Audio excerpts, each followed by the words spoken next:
You're someone with a vision for your practice, for your side hustle, and for your personal journey. But when it comes to establishing your path on how to get to where you want to be with your practice, things get a little messy. You're also someone who'd prefer to go in person instead of to groups and listening to everyone else's story. To me, it sounds like you could benefit from one-on-one consulting with our experienced practice of the practice consultants.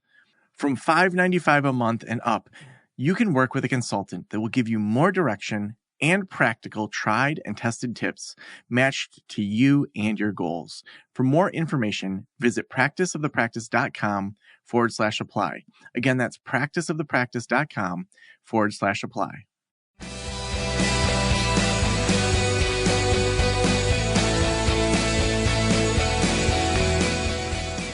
This is the Practice of the Practice podcast with Joe Sanok, session number 1110.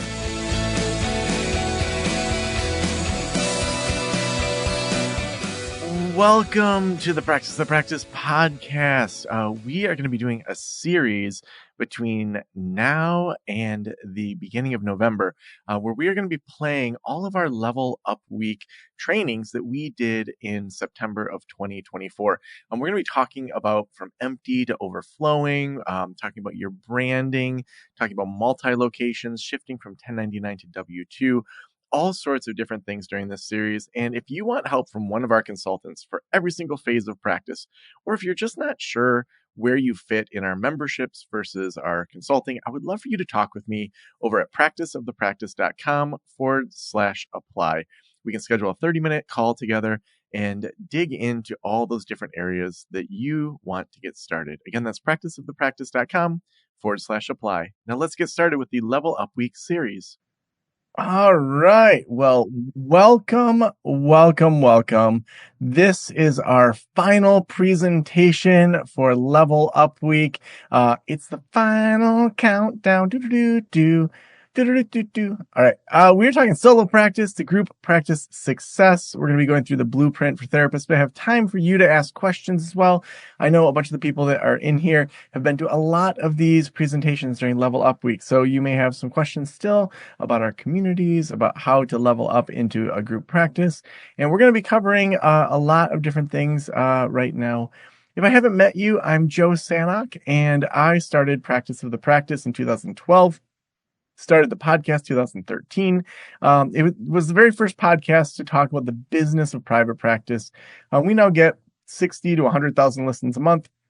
I'm a writer. I'm a speaker. I'm speaking at the Mental Health Marketing Conference doing their closing keynote on Thursday in early October. And I have two awesome daughters. One of them is going to be home in about half an hour, and then we're going to be off and running for the evening. 10 and 13, they always got something going on. So when you're thinking about a group practice, for me, group practice found me more than I found it. I was doing supervision with one of my eventual clinicians that worked with me, and he just said, "Hey, can I work part-time here? It seems like you got a good thing going." And then someone else I was supervising joined, and then somebody else. And then next thing you know, I was making more money off my part-time group practice than I was in my full-time job. I still remember after I upgraded my office to this 4-office suite, view of the water, right downtown Traverse City. It was this awesome space. And I had decorated it how I wanted. Everything just felt like a private practice that I loved. This just feeling of, oh my gosh, I just love this place. I went over there because I still had my full-time job to do a lunch session with a couple. And my boss at the college was super flexible, knew what I was doing, flex my time however I wanted, as long as I got my job done and stayed close to that 40 hours. So ran over to do a lunchtime session. I go do this view of the Bay office, just like perfect 4th floor. You can see the water. And I leave that office and I go back to the college, and I'm going down the steps to my basement office that has no windows, that has just like brick. It couldn't have been more apparent, just feeling like I've got to go do this full time. And that's when I, started thinking about leaving my full-time job, and eventually left that in 2014, and then sold the practice in 2019. But there's lots of benefits to a group practice. You can have increased revenue. You can have a shared workload. There's a greater impact in your community. There's all sorts of professional collaboration, people sharing ideas, and kind of that ecosystem. Why are you considering doing a group practice? Would love for you to throw that in the chat to hear why you're considering a group practice. Maybe you already have one. Maybe you're in solo and you're just like kind of getting some ideas. Would love to hear why you're thinking about group practice. So first, we want to understand office capacity. Earlier today, Melissa talked about how she thinks every office can have about 5 people in it. And I would agree, because the maximum number of sessions for one office is about 85 sessions per office per week. And the way we look at that is from 8 a.m. to 9 p.m., assuming that you're hiring people that match up with when people want to come. So you may have to do different marketing to get people that want to have those early morning sessions or during the day sessions. You may have to, focus on stay-at-home parents, looking at weekend capacity and total capacity that way as well. Then we want to start recognizing the right time to expand. So asking yourself, are you consistently 60% full or more? I started my practice when I wasn't 60% full. It was, I was almost 100% full. I was at capacity for what I could do. But starting, to add people, do you have a waiting list? That's something to think about. Some people should be starting a practice, the second you want to start one. The group practices that I've seen that are successful don't always wait for that 60%. Some people just start it right from the beginning that they want a group practice. Can you financially support another clinician? So are you making sure that the risk isn't that you're putting out all this money for them not to see clients? And what about your admin systems? Are those in place? Are they ready to go? And then do you have the space? Like, if you're subleasing, are you even allowed to have someone else in there? If you are leasing, are you allowed to have other people in there? Most leases aren't that particular. But for example, when I signed my lease, there was something that said you can't have other subleasers come in. And I explained before I signed the lease, these are all 1099 contractors, which I, may now have made it clear that I would hire W-2s actually. But at the time that worked in Michigan. But I talked to the landlord and said, here's the model for my business where they get a percentage of what they bring in. To the outside world, no one knows if they're employees or not. They're all in the same place. It's not like I'm, renting all these offices out and subleasing in that way, like a shared workspace. They're all under the umbrella of mental wellness counseling. And then they changed the contract to make it clear that I could do that sort of thing. So you want to make sure your lease. Are you allowed to do it? Also, we want to make sure that there's some financial stability. Like, do you have some money saved up? Can you have some efficient admin processes? Is there adequate physical space for all of this? And then we want to look at your revenue versus expenses. So there's fixed expenses like rent. That's not going to change unless you upgrade your office. There's also expenses that go up based on the number of people or the number of clients. So your EHR cost based on people is going to go up. Probably your staff admin time is going to go up. Some of the billing may go up. We want to start to calculate that profitability with multiple clinicians and decide between W-2 and 1099s. But we also want to be thinking through things like, are we going to do a fixed rate model per session or a percentage model, and having that financial plan. And I want to actually show you our staff wage calculator. This is something that we put together for our consulting clients that we then turned into something that we're going to be offering people that are in our membership communities. So this is a really awesome way for you to be thinking through just how you do business, how you do your numbers. So I'm going to take a little bit of time here because I haven't taken as much time in some of the other sessions. And if you have questions, feel free to put it in the chat around the staff wage calculator. So say it's you and another clinician, so you want another full-time person. Say your average reimbursement rate, maybe let's just start lower. Say it's 125. And maybe you're doing 28 sessions a week and you work 48 weeks a year. So this is going to auto-calculate 168,000 per clinician. So the total, actually, we have a lot of other numbers in here already. So then maybe we'd say, okay, admin for 2 people, paying maybe, let's say, $25 an hour. They're not going to need to work 20 hours a week. You could probably get away with, I think, probably 10, 48 weeks a year. Now, maybe you're going to be doing supervision with this person. So you want to pay yourself as a supervisor so that you have that in the budget so that if you ever need to hire someone else outside of yourself, that you can do that. So in a year, that's how much it's going to be in a year. So then that's not right. That should be 4,800. Yeah, 100 times 48 would be 4,800. Jen, will you please let Keith, our IT guy, know that that's not adding up correctly? Hours worked 1 per week for 48 weeks. Yeah, that should be 4,800. So I'm going to do 2 per week just so it does the right numbers for what we're talking about. All right. And then owner time, we're going to make sure, let's make sure that this is working out correct too. So 1 hour. Is my math wrong? So that'd be 4,800. That should be 4,800, not 2,400. Let me just check real quick. Make sure that seems like that's wrong. So $100 an hour times 1 hour a week times 48 weeks. Yeah, it's 4,800. So our calculator's incorrect. We'll have that updated before we release it to you. So that's half the amount. Not correct. Okay. So then you put your annual marketing budget in here, and then it tells you per clinician what it ends up being. Insurance billing, say it's 6%. Rent per year. So say you're $1,000 a month. You can change all of that. And then down here, you can say, well, how much are you paying that person per clinical hour? So say it's 65. This is how much they're going to get paid. So you as a clinician are going to make $87,360. But then there's also going to be you as the owner, supervisor, other things. So let's say we then said, okay, so you're making, and I'm going to use the calculator for you total, if you're one of those clinicians, $87,360. As a clinician, you make it doing 28 sessions a week. Then for your owner time, we've got 4,800 plus 4,800. And then, so that's 96,960. But then our net profit on top of that is an extra 70,920.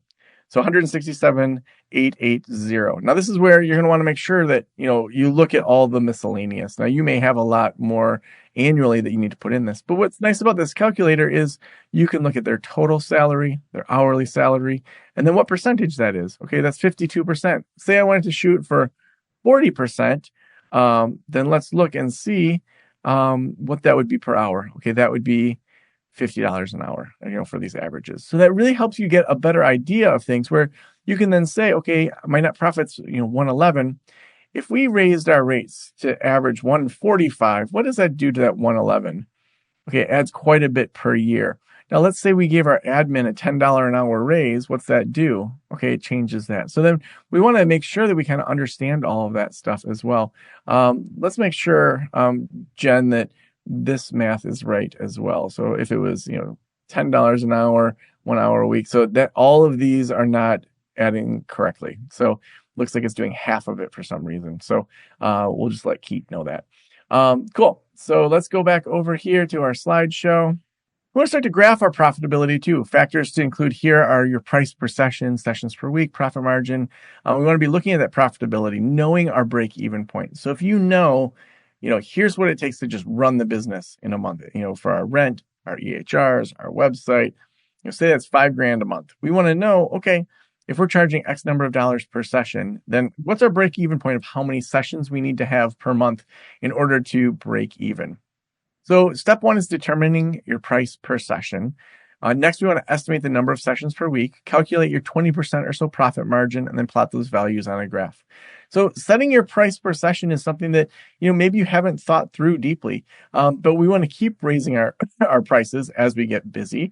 But we also want to look at how do we set that price? We want to do it by our lifestyle, by all sorts of different areas. So if we know, for example, you want to take $100,000 home, so let's start with 100,000, give ourselves, say, a factor of 50% for extra expenses, and we know 150 grand needs to come in, and we say, okay, I want to work, say, 48 weeks a year. That's $3,125 per week. And I know that I only want to do 19 sessions a week. That means I have to average $164.47 per session. So that might be like, okay, wait, I thought I was going to charge $125. We want to run these numbers so that we don't set ourselves up to not make the money that we need to make within our business. So that staff wage calculator that I just showed you can help you with a lot of that. So hiring your first clinician. We want to look for qualities such as being hungry, humble, and smart. That's from the ideal team player. We want to look at different niche areas. So are there niches that we keep getting calls about? So for example, child therapists. Maybe we get a lot of calls on post-divorce. We want to set those expectations and responsibilities early on. So if we're looking for someone to fill Saturday and Sunday mornings, we want to make sure that we're very clear with that in the ads and in all the different areas. Then we want to look at how are we managing our practice. So are we establishing some clear communication channels like Slack or things like that? Are we keeping track of what's going on through project management systems like Trello or Asana? Do we have a supportive work environment that we're developing? So for me, I wanted to have a practice where people could show up, do the work, go home. We weren't hanging out and doing barbecues. We were nice to each other, but we weren't friends that was like a second family. That wasn't something I was looking for as a busy dad that had young kids and also had a full-time job. So it was supportive, but it also was very clear, like we show up, we do good work, we go home. Whereas other practices might say, hey, we're going to have a first Friday 501 club. I was at a practice before I had my own that, every first Friday of the month at 501, everyone stops practicing. They had a drink together in the office and then hung out for a little bit. So what's the work environment that you're going to have as well? So here are some marketing tips for your group practice. You don't have to do these in any order. In fact, I would recommend you do one that you want to try. Do it for at least a month. Try to track it in the best way that you can to see if it's working. So building a strong brand identity, effective online and offline marketing. So doing social media, doing blog posts, doing some networking, leveraging client testimonials and success stories. Now, for all of us, our ethics say you can't directly ask a client for a testimonial. Hey, Joe's a great therapist and all these things.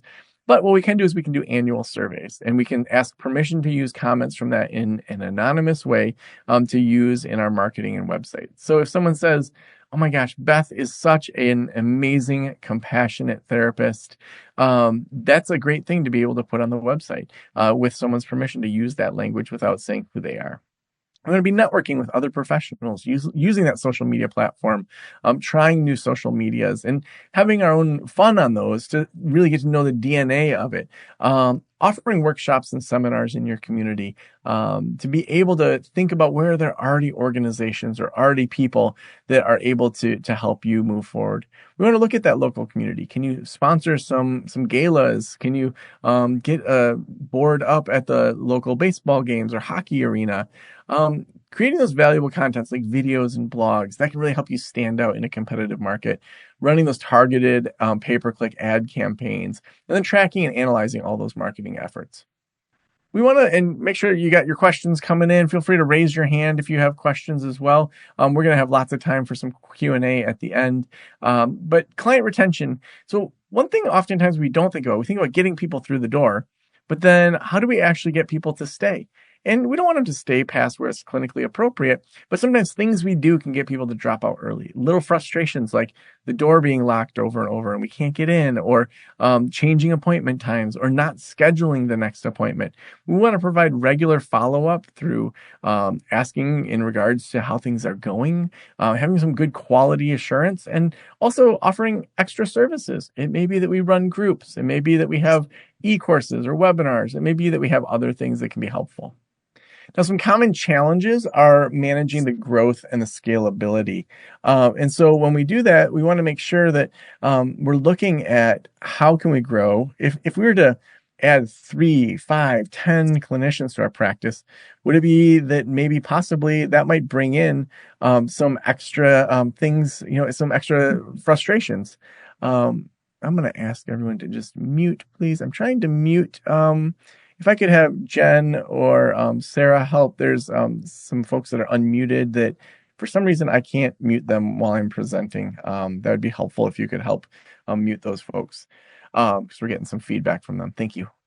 All right. So we want to manage that quality of care and make sure that if there's conflicts within the team that we can manage that. I still remember, and I told this story the other day, there was a lady who she did some play therapy with kids. They'd often be doing collages, things like that. Well, she shared an office with a lady that worked with angry teens. And this play therapist had a habit of leaving scissors and all sorts of things out on her desk. And then the person that worked with teens, specifically angry teens, would put those away in the drawer because she was having angry teens come in and didn't want to have any sort of, sharp objects out. And I swear, probably 3 or 4 times, we would get an email on a Monday. Who moved my scissors? Why are people moving my scissors? Don't touch my scissors. And it was just like such an overreaction around scissors. And I understand you want to know where your tools are. But it was so out of proportion with what the actual problem was. And we had to have some discussions, and eventually that person left the team because she just realized she didn't really play well with others, which was kind of ironic. She was a play therapist.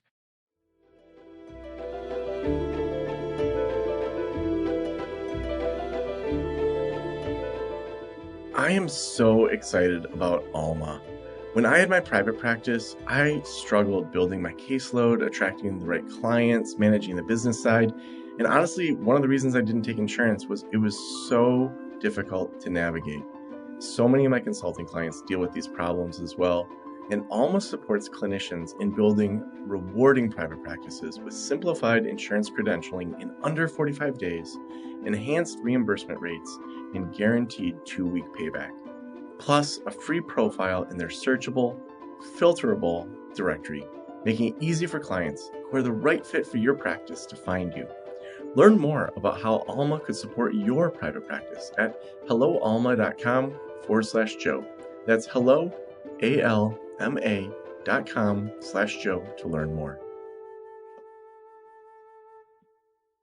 Next, we want to look into delegating. So when you delegate, that frees up time for you to do what you do best and outsource the rest. And so we want to be delegating out who's answering the phone, who's returning new client requests, who's getting the appropriate intake paperwork. Those are all things that if you try to do it, you're going to, for one, go too slow because you're going to be in counseling sessions like you should be. And for two, you're not going to do it as well as someone that just focuses on that. I still remember the first week that Jen came in as my executive assistant. Now she's our head of projects and people.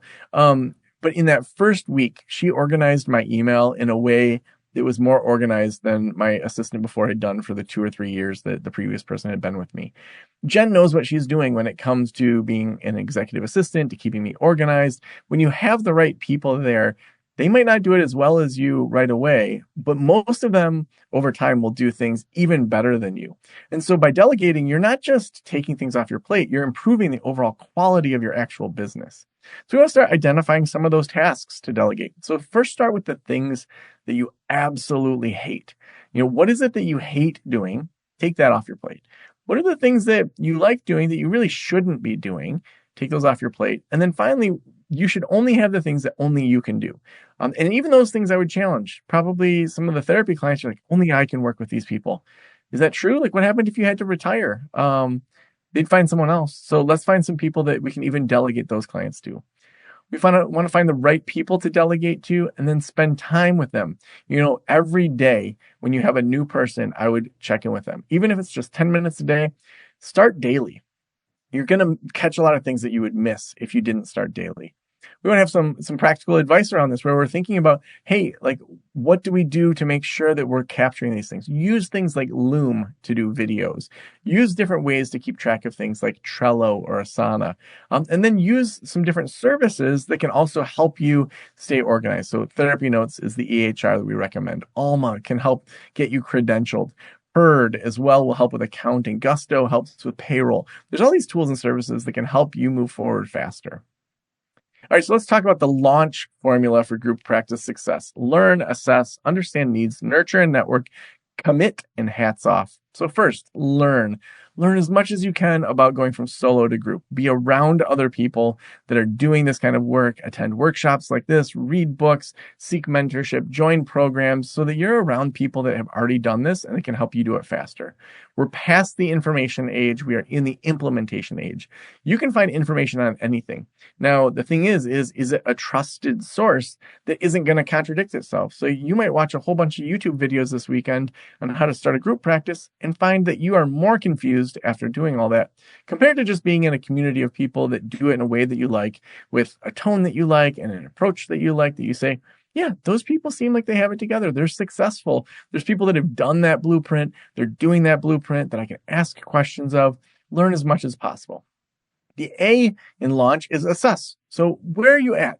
What needs to be fixed first? If we added stress to your current system, Could you survive? So, right now I thought I was in the middle of a multifamily home purchase between the last webinar and now some things fell through and it might not go through.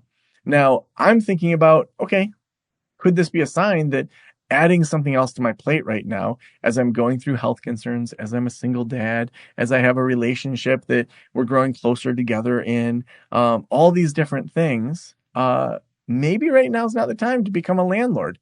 So thinking through that personally of where am I at and what needs to be fixed first. If these things aren't lining up and I'm having to really force into it, well, something might be happening that I need to account for. And then other times, sometimes you got to push through it. So doing a thorough assessment of your current practice, identifying your strengths and weaknesses. There's something called a SWOT analysis, strength, weakness, opportunities, threats, that can be really helpful to do. And then prioritizing the tasks you need to do next. The U in launch is to understand your needs. So you want to start to think about what are the needs that are new here. So streamlining your admin, updating your practice management, looking at your financial systems, those basic behind the scenes things to make sure those are all organized. The N is to nurture and networks. We want to find those right people that want to join your practice, but also want to share that you're hiring. Hey, my friend over here is hiring. They have such a killer practice. You would be lucky to work with them. Building those relationships with potential candidates and professionals, promoting your practice as an attractive place to work. Maybe you do things like the 4-day work week and Thursday's the new Friday for you. Maybe you're going to leverage professional networks and different things like that. There's lots of things you can do to nurture and to network that practice. The C in the launch formula is to commit, make your first hire, learn with them, let them know you're the first hire. Obviously, no one else is here. Let's document this process.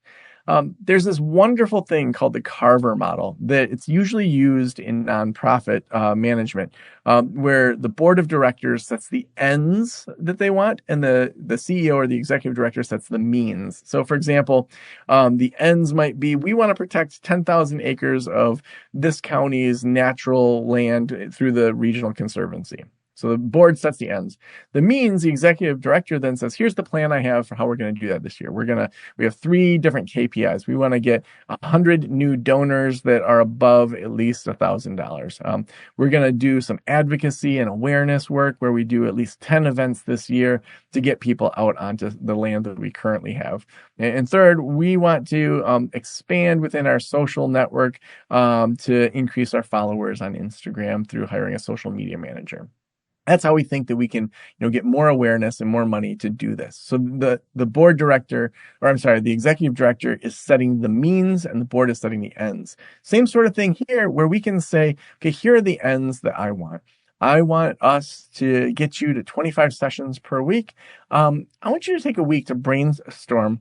How do you think we can get you to 25 sessions a week? What connections do you have? What skills do you have? How can we get to that level differently than maybe I would have thought? And so then that person says, here's the means. And we can do this with our executive assistants. We can do that with our billing coordinator. We say, I want the billing to go through. I want that we have no back billing. We don't have anything that's bouncing. The money is in the account. And then I know what's going on. Come up with the plan for how we can do that and what dashboard you're going to give me every month. What that does is it empowers the new clinicians or the non-clinical staff to create systems and to come up with ways that you never would have thought of, or maybe you wouldn't even be good at learning and training. So last November, Sam, our chief operations officer, and I were looking at our KPIs for the next year. And one of the KPIs that we set was how much Sam is stressed about things that are going on in the business. And so we had a measure of how often she has to be in a meeting to work out details that should have been already worked out. And so one of the projects within that was to have a better project management system. And so from November through January, she researched them. She tested a bunch of them in January. So we outlined kind of what this was going to be. She then got a couple key people to try out the new one, which was Asana, to see if they liked it. When they did, then they did a training with myself and other key people, and then fully rolled it out to the team by Q2. So we outlined the problem, which I said, here's the ends. I want us to have some way that we keep track of projects so that you're less stressed. So that's the end. You go with the means of how we're going to get there. I'm going to research it. I'm going to test it. I'm going to trial it, and then we're going to launch it. And so that then empowers your staff to be a part of the problem solution, the solution making to problems. We also want to document everything as we onboard people because in your next hire, you don't want to be starting from scratch. And then the H is hats off. The things that it took you to get to successful solo practice is putting on a lot of hats. You're the bookkeeper, you're reviewing contracts, you're answering the phone, all those things to keep your costs down. But now it's time to take hats off. We need to have an attorney that you're working with. We need to have an accountant or a bookkeeper that you're working with, or an accountant and a bookkeeper. We need to probably outsource some of the marketing or bring people in that can answer phones. All these tasks can be delegated, and they can be delegated to systems or to organizations or to businesses or to individual people. Okay. So as we put this all together, it's a practical approach where we're integrating our financial planning, hiring, and management. We're creating that personalized action plan, and we're tracking that progress to make adjustments over time. So some of the key takeaways here are recognizing the right time to expand, then financial considerations and profitability, then moving into hiring, then marketing strategies, and then that launch formula. All right, let's talk questions. Let me just see what came in while I was chatting. All right, I see we have, a bunch of people that are saying yes, yes, yes. All right. So a question to me that was directly to me was, I'm wondering how to access the various calculators. I just signed up for Group Practice Boss, not sure the next step. So we will do all that onboarding. So first, welcome to Group Practice Boss. Let me give a little reaction to that. Awesome. That is killer. So Jen and Sarah and Kate are going to be doing all of the onboarding. They will make sure that you get access to all of it. And part of that is making sure you have access to that calculator. And then as we build more calculators, we release those to all of our community and say, hey, test it out. Let us know if there's kinks. Obviously, like sometimes kinks come up. It was yesterday or the day before, part of it wasn't working. So we had to have Keith come back, and there was some plugin update that screwed things up. So we got Erica and Daniela and Nicole are all ready to start and jump into Group Practice Launch. Ginny's ready to start and put those systems in place. I mean, if you're looking to hire in 2 to 3 months, Ginny, Group Practice Launch, like you definitely want to be in this cohort because you can get all that infrastructure and you then know the right things to be spending your time on instead of guessing. Daniela is saying same thing, Jenny. I mean, this is what's awesome about it is already y'all have been in these webinars together, and it's like there's this energy where it's like you know each other. I mean, the people that were in the Group Practice Boss panel or the Group Practice Launch panel, those are people that have met in these cohorts and stay connected well after they've given us money. That's what we want. We want to create community that sustains over the lifetime of your business. We want, the Ginnies and the Danielas to be friends in 20 years and be like, how'd you guys meet? Well, we met in a random webinar and then did Group Practice Launch. And now once a year, we just, fly somewhere cool and do a brainstorm together. And we're great friends now. We want that to happen.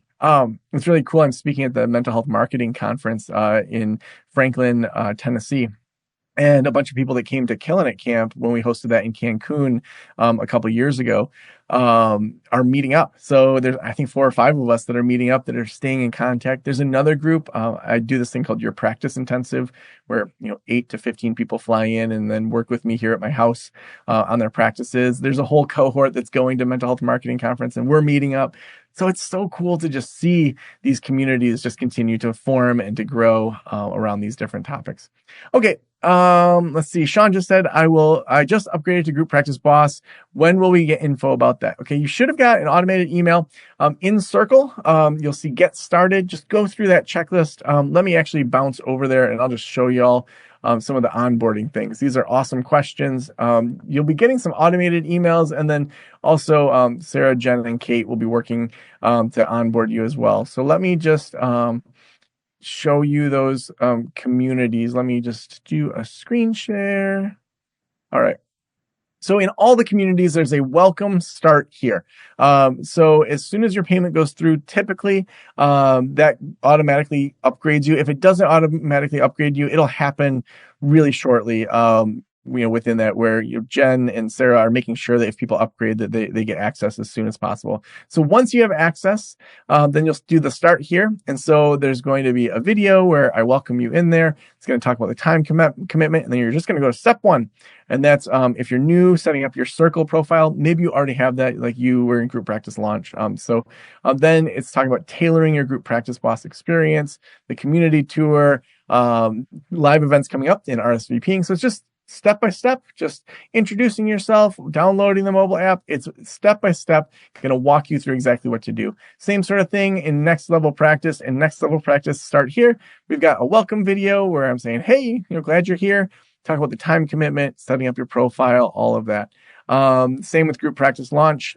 All of you that just said you're joining group practice launch, it's going to walk you through, get your profile going, make sure you got the events on your calendar.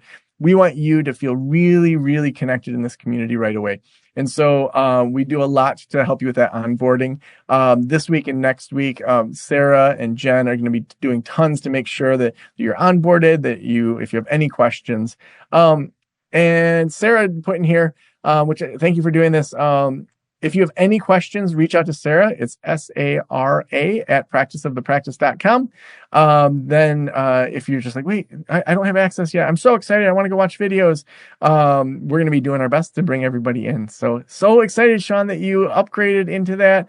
That's awesome. Did you do that today or did you do it last week?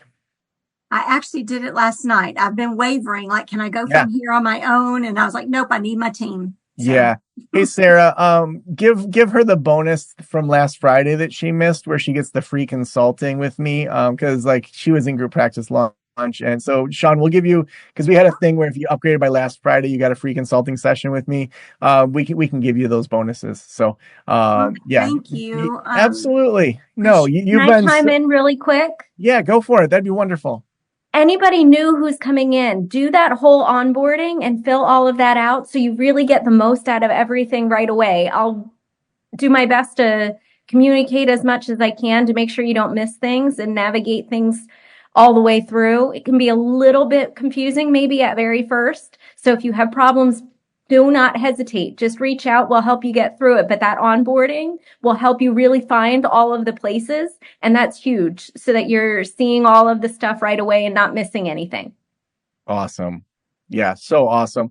And we have a bunch of open office hours too, which are for specifically if you feel confused. So you'll see community open office hours in there. That's always a time too, if you need a little hand holding, that you can come and say, hey, I'm not sure what to do. There's just a lot of ways that you can get connected. So any of the live events will point you in the right direction. So other questions that people have either about the communities or about going into group practice.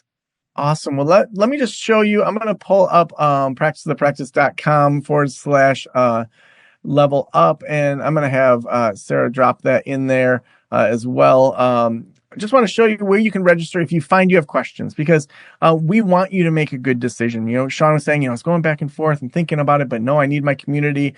We are not hard sellers. We trust that the people that need to be in our communities are going to go in, and that if the timing's not right, then there's a reason why the timing's not right. We have more than enough people applying for consulting and our memberships that we don't need to squeeze you into anything. We can just say, hey, we think this will save you time and money. But we also want it to be a good ROI, a good return on investment for you. So if you, as you're thinking about this over the weekend, if you're like, you know what, I do have some more questions and I want to ask Joe some questions before I sign up. That's why we have extended past what we used to do. We used to end it right after Level Up Week, but then, it's a lot of work for us all to be here for all week. So next week, I'm doing live Q&As. These are Q&A specific about our membership questions. And so on the 23rd, we have a Q&A at 11 o'clock Eastern. So you can register for that. On the 24th, I'm doing one at 2 p.m. Eastern. And then on the 25th, doing a 10 a.m. Eastern. There's also a ton of frequently asked questions here. When do the memberships start? How long do they last? So All those sorts of things are on there. If you have any questions, you can come on over here, come to one of the Q&As, reach out to Sarah, reach out to me. We're doing our best to field it. I think the best place though for you to go if you still have questions about whether or not you want to purchase would be to come to one of these Q&As. And we'll just talk. Sometimes it's, only 2 or 3 people. Lots of people will make that decision. Some people will be on the fence, and we'll just talk through where you're at with things and help you make that good decision. So, all right. I see another chat came in. Oh, that might be the link to the membership discussions. That's going to go in a little deeper. Perfect. So that /memberships, that's going to walk you through each of them. Then you can go to the landing pages to read about each of them. So for example, next level practice, that really goes deeper into what is next level practice, what's going on there, all of that as well. So awesome. Well, I have got to say thank you again to the whole team. Jen has been the brains behind all of this, has made it happen, has been on top of the details, the projects, the people, all of it. And Sarah has been just supporting throughout. There was a time when, we had a panelist earlier this week. And to me, this is just like a perfect example of how awesome this team is, where the panelist had texted me and also emailed the team that they had COVID and they couldn't come. And in 2 different things, I had said, I think to Jen, do you mind removing them from the slides? And then Sarah had already removed them. And I just was like, #power couple. They just did such a great job keeping things organized. So thank you so much for all your help with that. And thank you everyone for coming. Thanks for, letting us borrow your ears and borrow your brain for the week and letting us in there. And I can't wait to see all of you in our membership communities. It's been another successful Level Up week, and I will see all of you either in those Q&As or in our circle community. Goodbye, everyone. Have a wonderful weekend, and I'll talk to you all soon. Bye.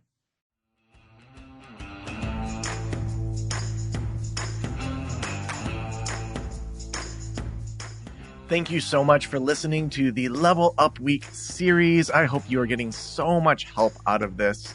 If you need extra help, head on over to practiceofthepractice.com/apply. I would love to spend 30 minutes brainstorming with you as to your phase of practice and helping you determine whether a membership community or consulting is right for you. Again, that's practiceofthepractice.com/apply. And we couldn't do this show without our amazing sponsors. We are so excited to bring these types of things to you as much as we can so that you can level up your practice in a way that's just amazing. Head on over to Alma's website, helloalma.com/Joe, if you want help with credentialing, if you want help with reimbursement rates and a guaranteed 2-week payback. Again, that's helloalma.com/Joe. Thank you for letting me into your ears and into your brain. Have a great day. I'll talk to you soon. Special thanks to the band Silence is Sexy for that intro music, and this podcast is designed to provide accurate and authoritative information in regard to the subject matter covered. It is given with the understanding that neither the host, the producers, the publishers, or guests are rendering legal, accounting, clinical, or other professional information. If you want a professional, you should find one.